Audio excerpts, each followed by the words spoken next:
हमारे चैनल को सब्सक्राइब करें और बेल आइकन दबाएं। मैं हूं दयानंद शेट्टी और आप मुझे इंस्पेक्टर दया के नाम से जानते हैं।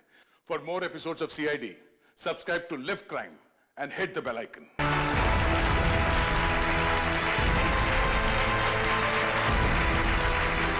अरे वारे पार्टनर, किसी मोबाइल की लॉन्चिंग इससे अच्छी नहीं हो सकती।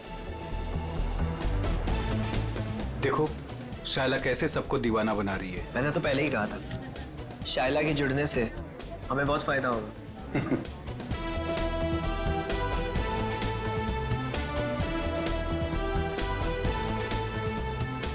Thank you, thank you, thank you.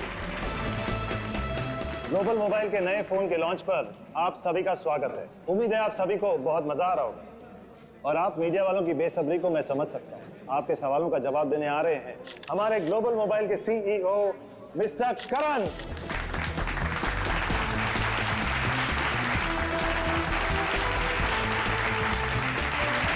All the best. Thank you everyone. आप लोग अपना कीमती वक्त निकाल कर यहाँ आए, इसके लिए आप सभी का बहुत बहुत शुक्रिया। Thank you. आज मैं बहुत खुश हूं क्योंकि आज मैं आप सबको अपनी कंपनी का वो मोबाइल देने जा रहा हूं जो आपकी रोजमर्रा की जिंदगी को और भी आसान कर देगा। सो जोरदार तालियों से स्वागत कीजिए टेक्नोलॉजी के नए आविष्कार का, my new phone global mobile X4।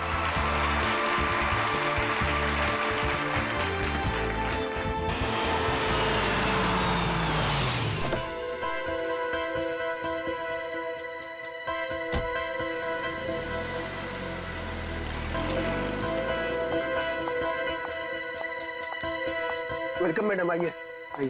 Function कहाँ चल रहा है? हॉल नंबर 1 में। ओके। क्या ये बात सच है कि आपका मोबाइल बाकी मोबाइल की तुलना में बेहतरीन बैटरी लाइफ और परफॉर्मेंस देंगे? अभी जो हमने सॉफ्टवेयर का इस्तेमाल किया है वो बहुत ही एडवांस्ड है और ये हमारे फोन को एक नया करण करण करण करण करण ये कौन है मामा जी? पता नहीं। मैं तुम्हें देखिए कितनी खुश हूँ करण। मैं कितना परेशान हो गई थी। I am so happy to see you. Excuse me, छोड़िए, कौन है आप? क्या बदतमीजी है? मुझे लगा तुम मुझे पहचान लोगे और ये आप क्या लगा रखा है? हाँ, मुझे मेरे नाम से बुलाओ ना। मुझे पता भी नहीं कि तुम कौन हो, तो तुम्हारा नाम कैसे पता चलेगा मुझे? तुमने अपना एड्रेस बदल दिया, अपना फोन नंबर बदल दिया, फिर भी मैंने तुम्हें ढूंढ निकाला। 2 साल इंतजार किया है मेरे कारण। 2 साल? हे, नो फोटोग्राफ्स, नीचे कीजिए। No camera please, please please. अब मैं समझा, तुम्हें जरूर किसी और मोबाइल कंपनी ने भेजा है हमारे इस फंक्शन को खराब करने के लिए, राइट? ये क्या कह रहे हो तुम? हाँ, सही कह रहा हूं मैं। इतनी घटिया हरकत करने के लिए कितने पैसे मिले थे? बस बहुत बोल दिया तुमने। हाँ, बहुत अपमान कर दिया तुमने मेरा। तुम्हें जानना है ना कि मैं कौन हूं? हाँ, मैं तुम्हारी बीवी हूं, राधिका। कुछ याद आया? बस बहुत हो गया। एक शब्द भी बोला ना और सिक्योरिटी को बुला के तुम्हें धक्के मार के यहाँ से बाहर निकाल दूंगा मैं। सिक्योरिटी! धमकी किसको दे रहे हो तुम? हाँ, जिसको जाके बोलना है ना बोलो जाके। साथ फेर ली मैंने तुम्हारे साथ, शादी की है मैंने तुमसे। इनफ! बहुत बोल लिया यार तुमने। करण बेटा शांत हो जाओ। इस रिश्ते के बीच में अब और कोई नहीं आएगा। करण रुको।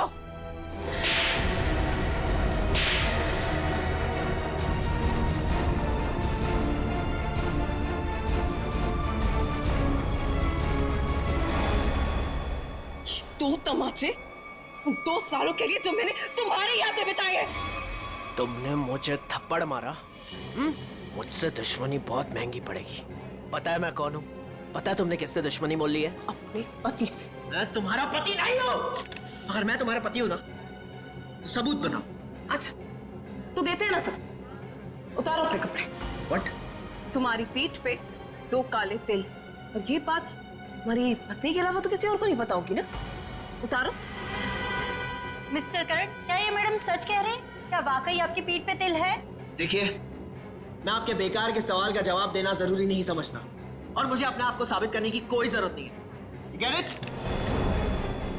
और तुम जिसकी पत्नी हो ना, जाके उसके कपड़े उतरवाओ। Just stop! करण रुको! करण रुक जाओ, मुझसे बुरा कोई नहीं होगा फिर।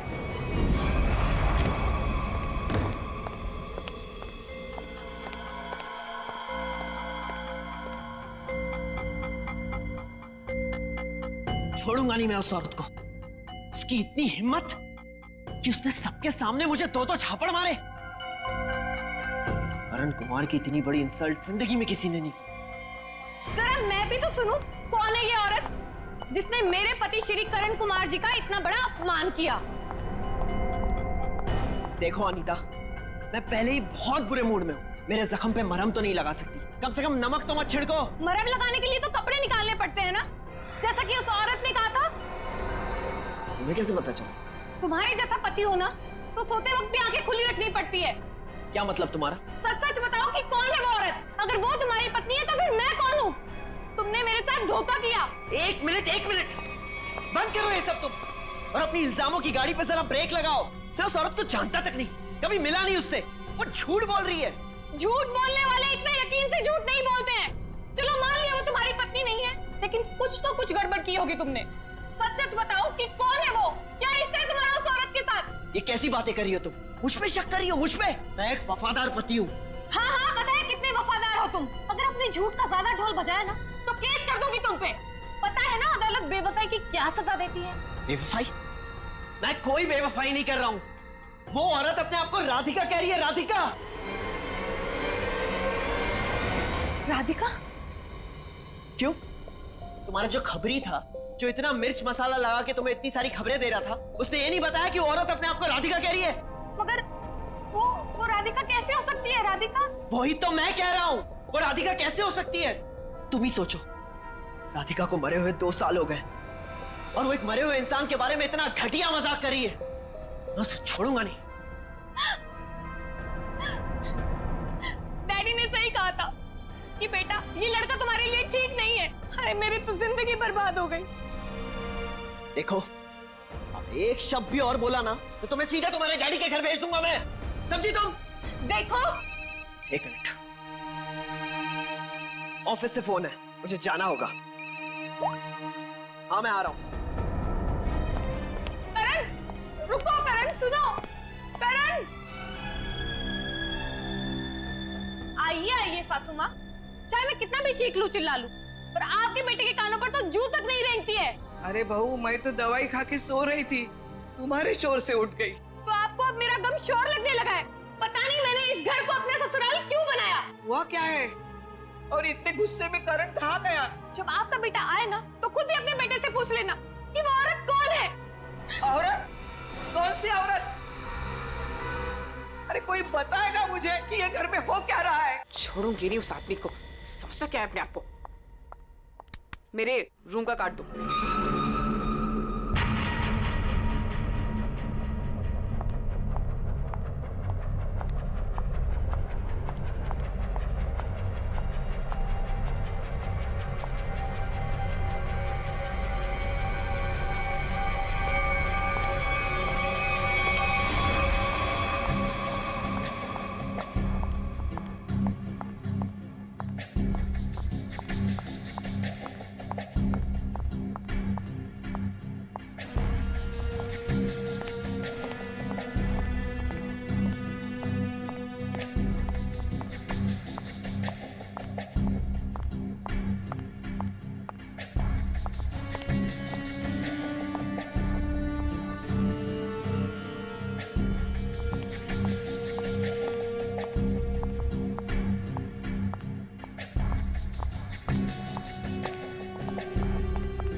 बहुत होशियार समझती है अपने आप को।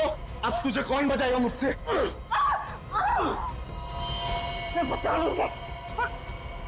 मुझे कौन बचाएगा?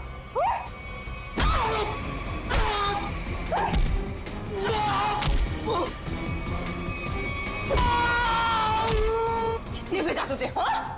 मेरे पति के दूसरे बीवी ने भेजा है ना? तुझे पता है नकली है, इसलिए मैं हूँ। तुझे तब पुलिस वाले बताएंगे अब, समझा?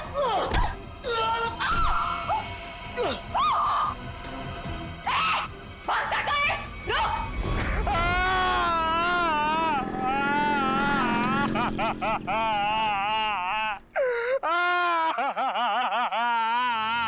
अबे पंकज, ये किस तरीके से रो रहा है?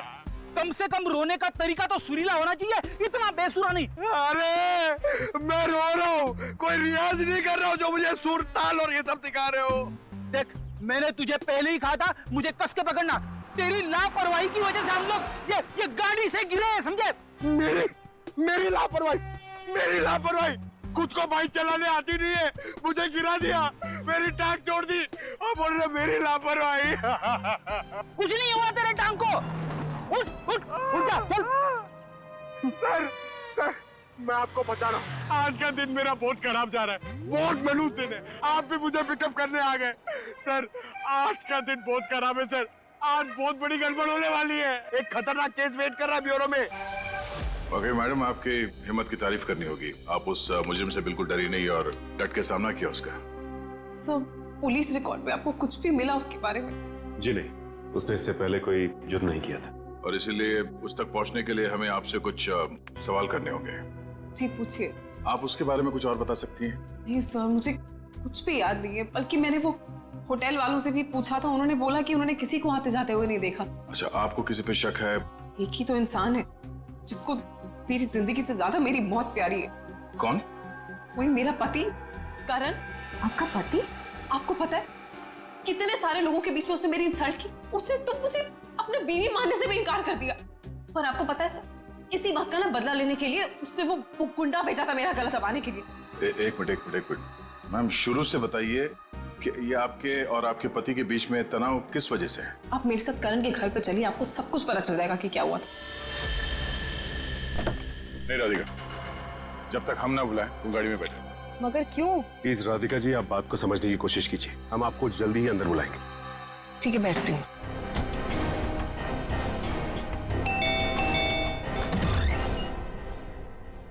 जी आप लोग? सीआईडी। अंदर आइए प्लीज। आइए बैठिए। ये आप लोग कहीं बाहर जाने वाले हैं क्या? नहीं, हम बस बाहर से आए थे, मगर बात क्या है? आपकी तारीफ? जी, ये मेरे मामा है, जतिन मामा, और मैं करण कुमार, इस घर का मालिक। क्या बात है ऑफिसर, आप लोग यहाँ ऐसे? मुझे थोड़ी घबराहट सी हो रही है। घबराने की कोई जरूरत नहीं। देखिए, हम लोग सिर्फ आपकी बीवी से कुछ पूछताछ करते हैं। मेरी बीवी? वो तो ऊपर है। ऊपर है? वो तो नहीं, हम उनसे ऊपर ही चल के मिल लेते हैं आपकी श्रीमती जी से। आखिर बात क्या है ऑफिसर? अनीता ने आप लोगों को बुलाया। वो भी पता चल जाएगा, आइए। आइए। अनीता, अनीता कहाँ चली गई? बाथरूम में पानी बहने की आवाज आ रही है। श्रेया? हाँ, इस वक्त उसके नहाने का समय होता है। अनीता जी, अनीता जी, सर दरवाजा खुला है। Anita ji. Oh no. Sir, Anita ji, Anita ji. Anita, Anita क्या हुआ? सर, ये तो मर चुकी है। अनीता, अनीता, अनीता, एक मिनट, करण, आप समझिए प्लीज। अनीता को क्या हुआ? बेटे ले जाओ। करण जी, अनीता, करण जी, आप मेरे साथ बाहर चलिए प्लीज। आइए आइए आइए प्लीज।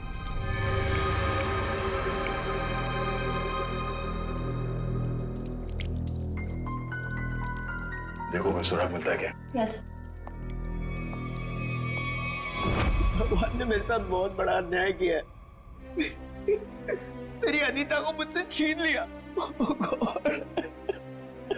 करण बेटा, संभालो अपने आप को। ये सुधा कहाँ गई? सुधा, सुधा जी का कमरा कहाँ है? वो रहा। बढ़िया, जरा सुधा जी को बाहर लेके आओ। नहीं, आप बैठिए। माफ कीजिएगा मगर हमें आप लोगों से कुछ सवाल करने होंगे। सर, ये बताइए। हाँ सर, वो सुधा जी, क्या हुआ माँ को? हाँ, क्या हुआ माँ को? माँ, माँ, माँ, माँ, सुधा, माँ, माँ, माँ, आंखें खोलो, कहीं माँ भी? नहीं, जिंदा है, नब्ज धीमी चल रही है। बढ़िया, एम्बुलेंस बुलाओ जल्दी। माँ, सचिन, माँ आंखें खोलो, माँ, माँ, माँ आंखें खोलो। इन दोनों का कहना है कि ये अभी भी घर आए हैं। पता लगाना होगा कि सच्चाई क्या है। दोनों को अलग अलग ले जाके पूछताछ करनी होगी। नाक और कान में खून है। शरीर पे कोई चाकू या कोई हथियार के निशान नहीं। मुझे लगता है नहाने से पहले इसने कुछ खाया पिया होगा और किसी ने इसके खाने में ही कुछ मिला दिया होगा। हाँ, कि बाथरूम में सब सामान जगह पर है, हाथापाई या मारामारी का कोई निशान नहीं। वही तो।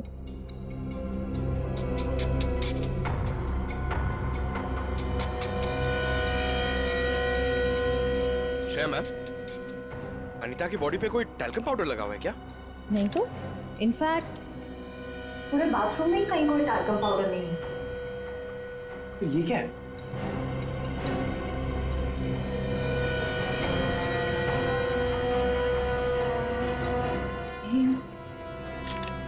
कहीं अनीता की मौत का इस पाउडर से लेना देना तो नहीं? सर, मैं भी अपनी माँ के साथ अस्पताल जाना चाहता हूँ सर। मुझे उनकी बहुत चिंता हो रही है, प्लीज सर मुझे जाने दीजिए। घबराइए नहीं, हमारा एक ऑफिसर गया आपकी माँ के साथ उनका ध्यान रखने के लिए। और एक बार ये तहकीकात पूरी हो जाए हमारी, उसके बाद आप भी जा सकते हैं हॉस्पिटल अपनी माँ से मिलने। सर आपको जो भी पूछना है आप पूछिए सर। यहाँ आपके घर में 4 लोग थे। अनीता जी का खून हो गया, आपकी माँ बेहोश पड़ी थी, तो अब बचे 2, आप और आपके मामा जी। आप हम दोनों पे शक कर रहे हैं?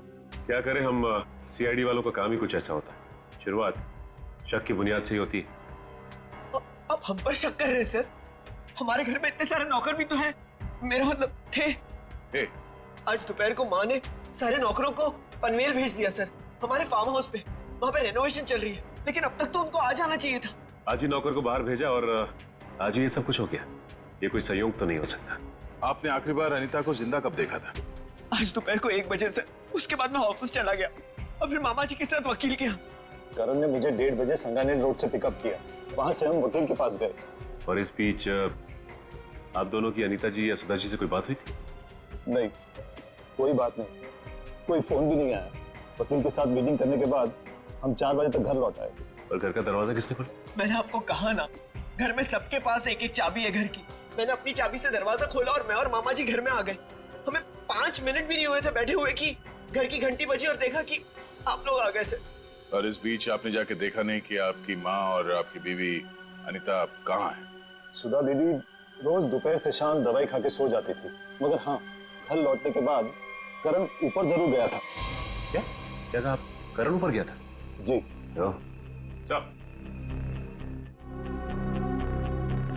सचिन जी का कहना है कि करण आते ही सबसे पहले ऊपर सीढ़ियों पे गया। अच्छा, तो आपने मरने से पहले अपने बीवी को देखा होगा? जी नहीं। नहीं? तो मामा जी झूठ बोल रहे? नहीं तो मैंने ऐसा तो नहीं कहा था ना। मैं ऊपर जा रहा था, लेकिन कमरे तक पहुंचने से पहले मेरा फोन बजने लगा। ऊपर नेटवर्क का प्रॉब्लम है, इसलिए मैं वापस नीचे आ गया। पता नहीं क्यों चाह कर भी हमें यकीन नहीं हो रहा आप दोनों के बयान पर। ऐसे लग रहा है कि हम लोग कोई कहानी सुन रहे हैं, एक मन घड़ंत रची हुई कहानी। अरे सर प्लीज, हमारे साथ इतना बड़ा हादसा हुआ है और हमें हमदर्दी दिखाने के बजाय आप हम पे ही शक कर रहे हैं। हमदर्दी से ज्यादा जरूरी हमारे लिए अनीता को इंसाफ दिलाना है, उसके खूनी को फांसी के फंदे तक पहुंचाना है। अब उस मुजरिम को पकड़िए सर, क्या पता कल को वो मामा जी या मुझे मार दे। सर ऊपर बाथरूम में ये हरा पाउडर मिला, इसके अलावा और कोई खास सबूत हाथ नहीं आया है। आप कुछ बता सकते हैं इस पाउडर के बारे में? क्या है ये? नहीं सर, इससे पहले इस पाउडर को मैंने बाथरूम में कभी नहीं देखा। कोई बात नहीं, हम पता कर लेंगे। पंकज, टेस्टिंग के लिए भेज दो। सर मैं भी हॉस्पिटल जाना चाहता हूँ सर। सर प्लीज मुझे जाने दीजिए, मुझे अपनी माँ से मिलना है sir, please sir, please. Please sir, जाने दीजिए इसे। अभी नहीं। लेकिन क्यों नहीं? आपके सारे सवाल तो खत्म हो गए ना? सिवाय एक के, और उस सवाल का नाम है राधिका। अरे ये तो वही लड़की है। ये वही है जिसने मुझे 2 थप्पड़ मारे थे। तुम्हारी हिम्मत कैसे हुई यहाँ आने की? तुम्हारे जैसे आदमी को 2 नहीं 200 थप्पड़ पड़ने चाहिए। गुंडा भेजा था ना तुमने मेरा गला दबाने के लिए? क्या बकवास कर रही हो तुम? सर मुझे लगता है यही वो है जिसने अनीता को मारा है। अब इसे गिरफ्तार कर लीजिए। मैं अनीता को क्यों मारूंगी? हाँ, मैं तुम्हारी पहली बीवी हूँ और तुम्हें पाने के लिए मुझे गुनाह करने की जरूरत नहीं है। एक मिनट, शांत हो जाइए। कौन सच बोल रहा है कौन झूठ अभी पता चल जाएगा। करण, पहले तुम बोलो। ये मेरी बीवी राधिका नहीं है, क्योंकि मेरी बीवी राधिका वो है वहां जो उस तस्वीर में। सर, आज से 2 साल पहले एक हादसे में राधिका गुजर गई। ये भला मेरी पत्नी कैसे हो सकती है? सर ये झूठ बोल रही है, ढोंग कर रही है ये। जब से मेरी जिंदगी में आई है ना, सब गलत हो रहा है, सब गलत हो रहा है। मेरी अनीता गुजर गई, मेरी माँ अस्पताल चली गई, और आज पहली बार ऐसा हुआ है कि हमारे घर में सीआईडी आई है। तुम्हारी बीवी अनीता को मैंने नहीं मारा है, और सासू माँ भी मेरी वजह से अस्पताल ले गई है, समझे? तो क्या सासू माँ? Sir just look at her, कितना झूठ बोल रही है। एक मिनट करण। मैम, फोटो में जो ये लड़की है उसका चेहरा और आपका तो बिल्कुल अलग। कोई मेल नहीं खाता, जमीन आसमान का फर्क। सर अब मुझे 2 मिनट दीजिए, मैं साबित कर दूंगी कि ये फोटो वाली लड़की वही हूँ। ठीक है, साबित कीजिए। करण, तुम और मैं 2013 जुलाई में जयगढ़ गए थे ट्रैकिंग के लिए। तुम और मैं नहीं गए थे, मैं और मेरी पत्नी राधिका गए थे। लेकिन तुम्हें कैसे पता चला? उस वक्त एक हादसा हुआ था, एक लड़की की मौत हो गई थी पहाड़ से नीचे गिर के। वो लड़की मैं थी, राधिका तुम्हारी बीवी। तुम? मैं पहाड़ से नीचे गिर गई थी, तुमने तो मुझे ढूंढने तक की कोशिश नहीं की थी। ढूंढा था, करण ने खुद मुझे बताया था। जी, इन्होंने बोला और आपने मान लिया। सर मैंने अपनी पत्नी को ढूंढने की बहुत कोशिश की, दिन रात कोशिश की, लेकिन मुझे उसकी लाश तक नहीं मिली। कैसे मिलती तुम्हें उसकी लाश? हाँ, मैं मरी नहीं थी, मैं जिंदा थी और तुम्हारे सामने खड़ी हूँ। सर ये फिर से झूठ बोल रही है सर। एक मिनट, जब आप पहाड़ से गिरी तो फिर तो बच कैसे गई? क्योंकि कुछ सांसें बची थी मेरे अंदर। आपको पता है 2 साल लगे थे मेरी हड्डियां छोड़ने में, पूरा चेहरा खराब हो गया था मेरा। वो तो शुक्र है डॉक्टर पुनीत का जिन्होंने मुझे नया चेहरा दिया। लेकिन शादी को देखिए, अभी तक मारने को तैयार नहीं कि मैं इसकी बीवी हूँ। सर झूठ बोल रही है, ये बेकार की कहानियां बना रही है, ढोंग कर रही है। क्यों झूठ बोल रही हो? क्या करूं मैं? कहां किसके दिखाऊं कि मैं तुम्हारी बीवी हूं? तुम्हें जो करना जाके करो, जिससे पता करना जाके करो। मैं क्यों करूं? सच क्या है और झूठ कौन बोल रहा है वो भी सामने आ जाएगा।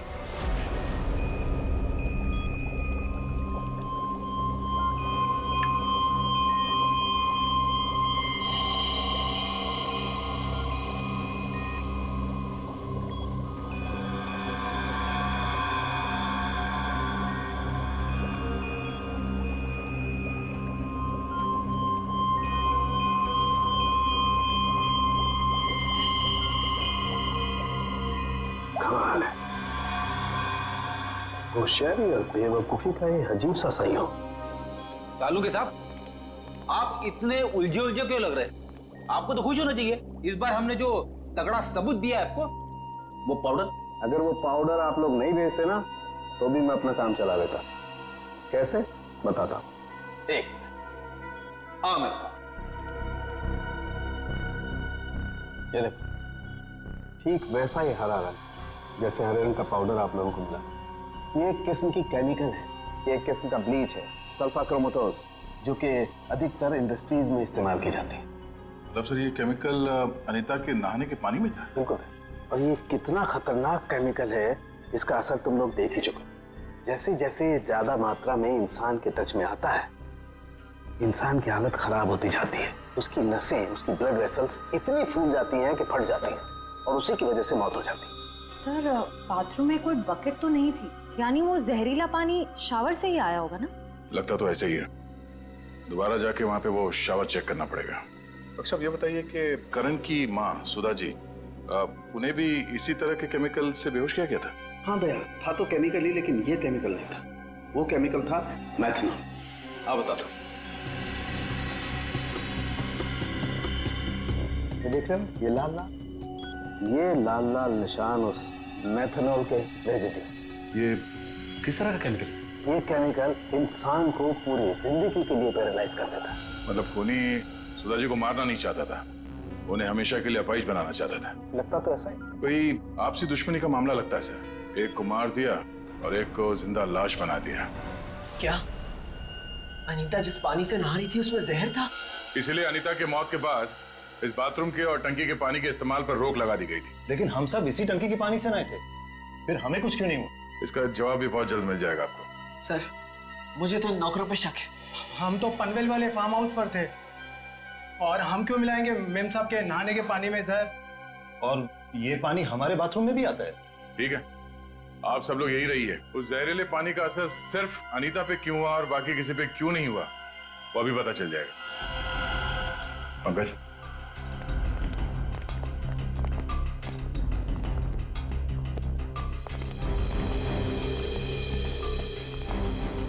बड़ी शावर को खोलो। अगर जहर पानी में है तो उस केमिकल के अवशेष इसमें जरूर मिलेंगे।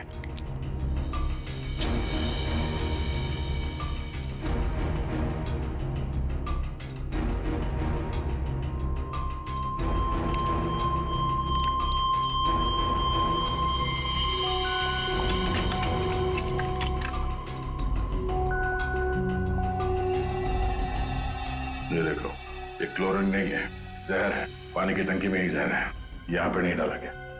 चलो ऊपर। जवाब चाहिए ना आपको? चलिए ऊपर।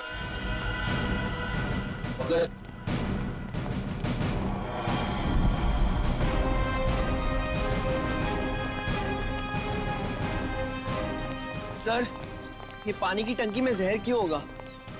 अगर इसमें जहर होता तो हम सब जिंदा कैसे हैं? हो सकता है आप लोग कई दिनों से नहाए नहीं हो। फॉरेंसिक किट लाए हो? सर वो नीचे। प्लीज लिया।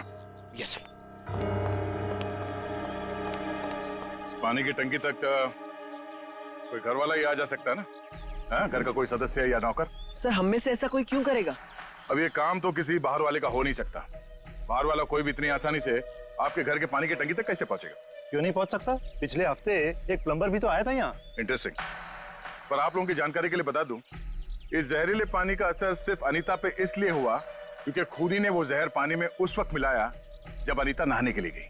हाँ सर, ऐसा हो सकता है क्योंकि घर पे सबको पता था कि अनीता किस वक्त नहाने जाती है।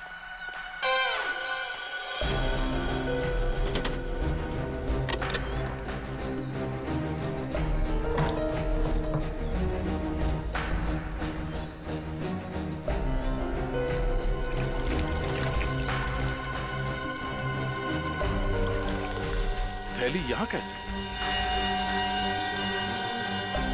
टेस्ट करो सर।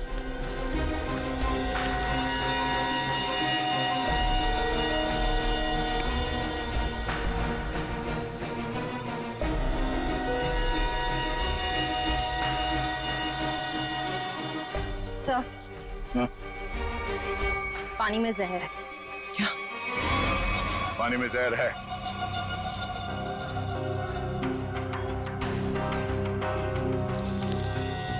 तंगूस?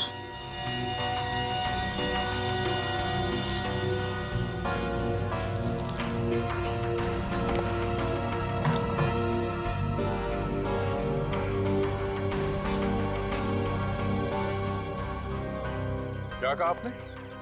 एक हफ्ते पहले प्लम्बर आया था? जी। लगता है उसी दौरान ये सब हुआ है। किसी ने वो जहर इस प्लास्टिक में डालकर यहाँ पे रख दिया था और उसे तंगूस से बांध के नीचे कनेक्ट किया था। और जैसे ही अनीता बाथरूम में गई नहाने के लिए, उसने तंगूस को खींचा। प्लास्टिक के अंदर जो जहर था वो पानी में घुल गया और अनीता की मौत हो गई। लेकिन सर, घर के किस सदस्य का काम है ये? कैसे पता चलेगा? बेटी, अगर किसी ने तंगूस यहां से खींचा है तो जरूर आसपास किसी न किसी ने तो देखा होगा कुछ। आसपास लोगों से पूछते हैं। या आसपास किसी ऐसे आदमी से पूछना होगा जो घंटों एक ही जगह पे बैठा रहता है, जैसे कोई दुकानदार, फेरी वाला, कोई बिल्डिंग का वॉचमैन।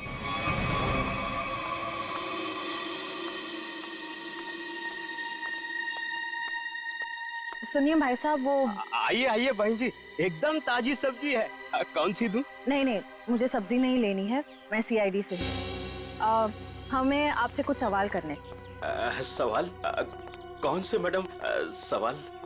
तो आप रोज बैठते हो यहाँ पे सब्जी बेचने? पिछले 2 साल से हम यहाँ दुकान लगा रहे हैं साहब। तो पिछले 2 साल से आप ये सामने वाला घर भी देख रहे होंगे? हाँ साहब। परसों दोपहर को 1 से 3 बजे के बीच में तुमने किसी आदमी को देखा था उस घर के आसपास? तो ऐसा आदमी जिसपे तुम्हें शक हुआ हो, तो उस घर के आसपास बहुत देर से खड़ा हो। परसों साहब, हाँ, वो घर का जो नौकर है ना साहब, वो घर के बाहर बहुत देर तक खड़ा रहा साहब। वो दीवार से सट के किसी को फोन कर रहा था। हाँ, सामने आएगा तो पहचान लोगे ना? पहचान लेंगे। गुड। पंकज सर, तो मालूम है ना क्या करना है? हाँ सर, आज वो घर पे कपड़े धोने का टर्न मेरा है और जूनियर को मेरे कुत्ते को खाना भी खिलाना था और एक काम था सर वो यार। पंकज, तुम हमेशा से इतने इंटेलिजेंट थे क्या? मैं इस केस की बात कर रहा हूँ। अरे ये सर सॉरी, थोड़ा कंफ्यूज हो गया था सर। तो जाके उस घर से नौकरों को ले आओ। और हाँ, उन्हें क्या कहना है पता है ना, कि वो भी मुझे समझाना पड़ेगा। नहीं सर, पता है सर, मैं अभी लेके आता हूँ। सर, इसे अकेले क्यों भेज दिया? जरूर कुछ ना कुछ गड़बड़ करेगा ये। अच्छा, मोटर बाइक की एक्सीडेंट जैसी गड़बड़?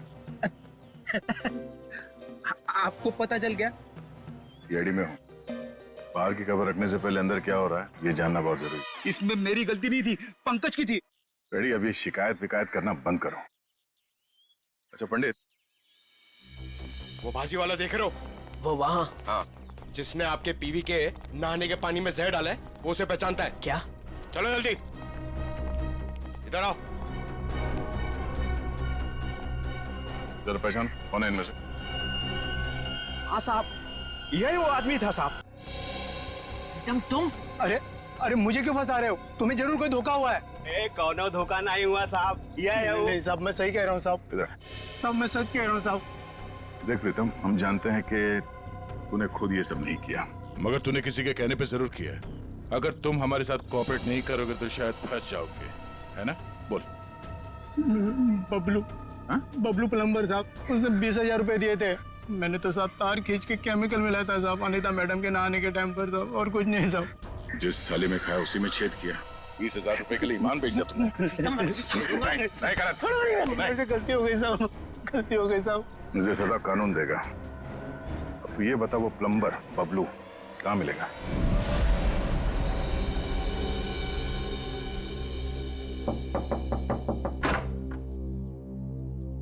नमस्ते।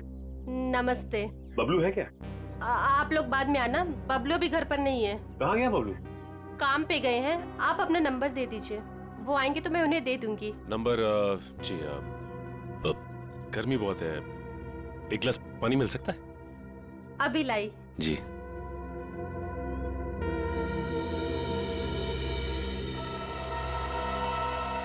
ये क्या?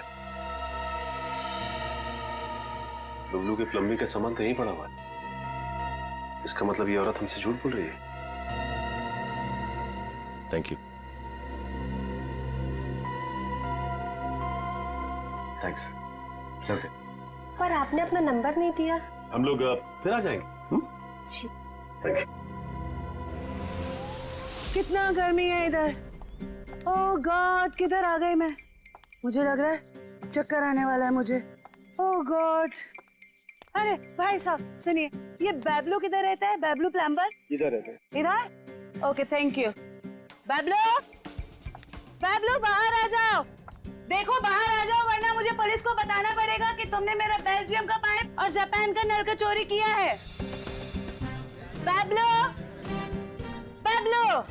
आप कौन हो मेम साहब, और इस तरह से शोर क्यों मचा रहे हो? अरे कैसे शोर नहीं मचाएगा?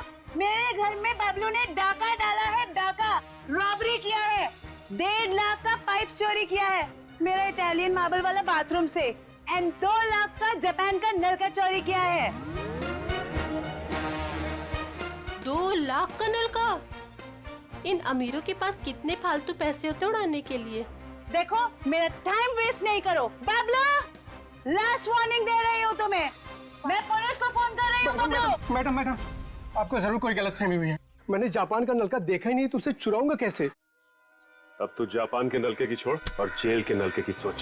सीआईडी वालों ने मेरे साथ धोखा किया, मुझ पे झूठा इल्जाम लगाया। क्या करे, कभी कभी चूहों को बिल से निकालने के लिए सीआईडी को ऐसी चालबाजियां करनी पड़ती, समझा? अब बोल, अनीता को जहर क्यों दिया? जहर? पाउडर में जहर था? मुझे वाकई नहीं पता था। तुझे क्या लगा पानी के कीड़े मारने की दवा है वो? हा? पता नहीं साहब, मैंने इतना सोचा ही नहीं था। 50,000 रुपए मिल रहे थे, मैंने बिना दिमाग लगाए चुपचाप काम कर दिया। किसने दिए 50,000 रुपए तुझे? मुझे नहीं पता, एक फोन आया था होटल से। कौन से होटल से फोन आया था? Excuse me ma'am. Good afternoon sir. Good afternoon ma'am. हमारे होटल में आपका बहुत बहुत स्वागत है। अरे वाह, इतने प्यार से हमारा स्वागत किया। जनरली सीआईडी को देख के तो लोग मायूस हो जाते हैं। सीआईडी? क्या बात है सर? इसे पहचानती हैं आप? नहीं पहचानती। क्या बात, मतलब आपने कभी देखा ही नहीं है? याद तो नहीं आ रहा है। ठीक है, हम आपको याद दिला देते हैं। बबलू नाम है इसका। पिछले हफ्ते यहाँ इस होटल से एक पैकेट लेने आया था आप ही के होटल में किसी गेस्ट से। कौन सा गेस्ट था सर? अगर ये सब कुछ हमें पता होता तो यहाँ क्यों आते? एक्चुअली यहाँ हर रोज बहुत गेस्ट आते हैं और पिछले हफ्ते यहाँ कौन कौन रुका था ये कैसे याद रहेगा? हाँ, ये बात तो है। पर आपके पास कोई रजिस्टर, कोई रिकॉर्ड्स के लिए आपके मेहमानों के या जो लोग उनसे मिलने आते हैं रखते होंगे ना? तो आप जरा उसमें चेक कीजिए और बताइए ये बबलू किससे मिलने आया था। हाँ सर, मैं चेक कर लेती हूँ। प्लीज।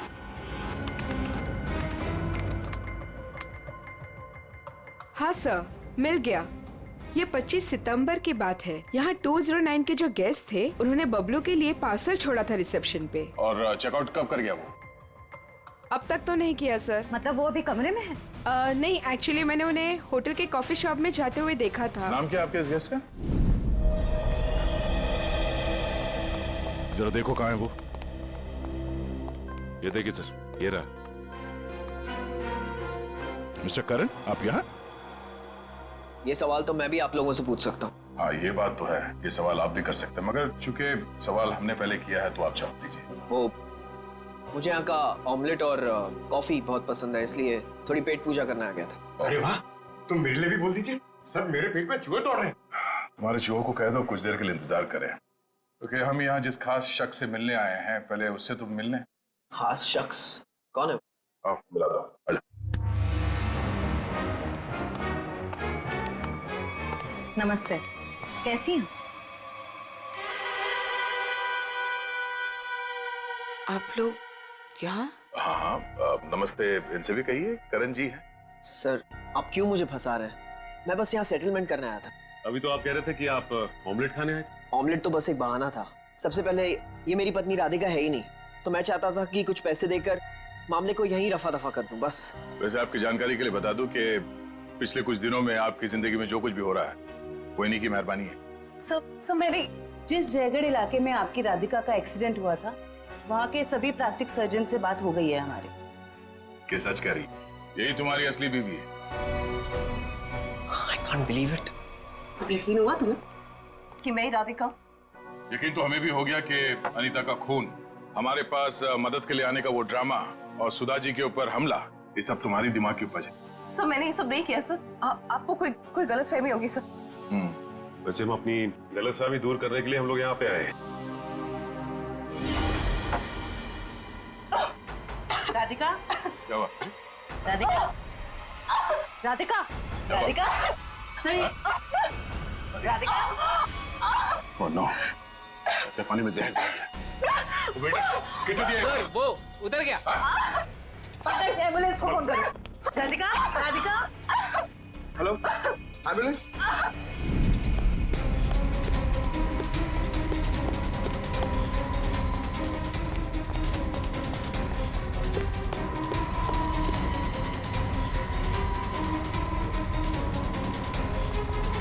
और कहाँ भागोगे आप? जाने दो मुझे। हाँ? जाने दो मुझे। जाने दो मुझे।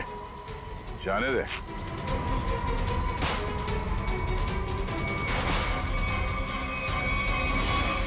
अम्मा जी, आप? तुझे छोड़ दे? हाँ?